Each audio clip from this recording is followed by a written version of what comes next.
I know you guys love JavaScript के वो output वाले क्वेश्चंस, तो आज मैं तुम्हारे लिए एक फुल एंड फाइनल एक क्वेश्चन लेकर आया हूँ जिसको सॉल्व करने के बाद और समझने के बाद तुम्हें इस टाइप के क्वेश्चन में तो दिक्कत नहीं होने वाली।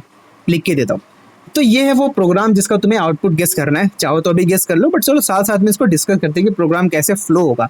तो सबसे पहले हमारे पास console log ए है, तो जो कि सिंक्रोनसली एग्जीक्यूट होगा, तो ये पहले प्रिंट हो जाएगा। तो सबसे पहले ए प्रिंट हो गया। फिर आया सेट टाइम आउट। अब ये set time out a synchronous code है, तो जो कि तुरंत तो नहीं प्रिंट होगा, यानी कि बाद में होगा। बाद में होगा तो किसी क्यू में रखा जाएगा। तो ये set time out macro task Q के अंदर रखा जाएगा, क्योंकि वो उसी में रखा जाता है। नहीं पता तो याद कर लो। उसके बाद आता है हमारा प्रॉमिस। अब प्रॉमिस भी सिंक्रोनसली नहीं, ए सिंक्रोनसली एग्जीक्यूट होता है।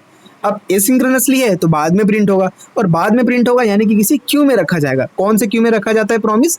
ये रखा जाता है माइक्रो टास्क क्यू के अंदर। उसके बाद हमारे पास एक दूसरा प्रॉमिस है। अब ये प्रॉमिस भी एसिंक्रोनसली एग्जीक्यूट होगा, तो इसको भी एक माइक्रो टास्क क्यू के अंदर शेड्यूल कर दिया जाएगा। आगे हमारे पास है एफ, जो कि सिंक्रोनसली एग्जीक्यूट होगा तो प्रिंट हो जाएगा। तो यहाँ तक नीचे आने तक हमने अभी दो चीज़ें प्रिंट की, एक तो ए और एक एफ। अभी हमारे आउटपुट में ए और एफ ऑर्डर में प्रिंट हो गया। अब बारी है एसिंक्रोनस कोड को एग्जीक्यूट करने की। एसिंक्रोनस के टाइम पे हमारे पास मैक्रो टास्क भी है, माइक्रो टास्क भी है। मैक्रो और माइक्रो में प्रायोरिटी किसको देंगे? पहले माइक्रो टास्क को, यानी कि पहले प्रायोरिटी देंगे प्रोमिसेस को।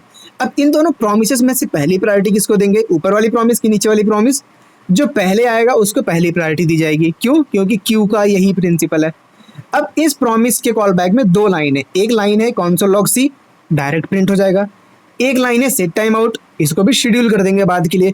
अब शेड्यूल कहाँ पे करेंगे? मैक्रो टास्क क्यू के अंदर। अब हमारे पास सिर्फ कौन बचा है? मैक्रो टास्क क्यूज बचे हैं। अब मैक्रो टास्क में भी दो लोग हैं, एक ये सेट टाइम आउट और एक ये सेट टाइम आउट। अब क्योंकि क्यू है तो जो पहले आएगा उसको पहले प्रिंट करेंगे। तो पहले बी प्रिंट होगा, उसके बाद डी प्रिंट होगा। तो ऑर्डर ऑफ एग्जीक्यूशन में क्या क्या आएगा? A, then F, then C, then E, then B and then D.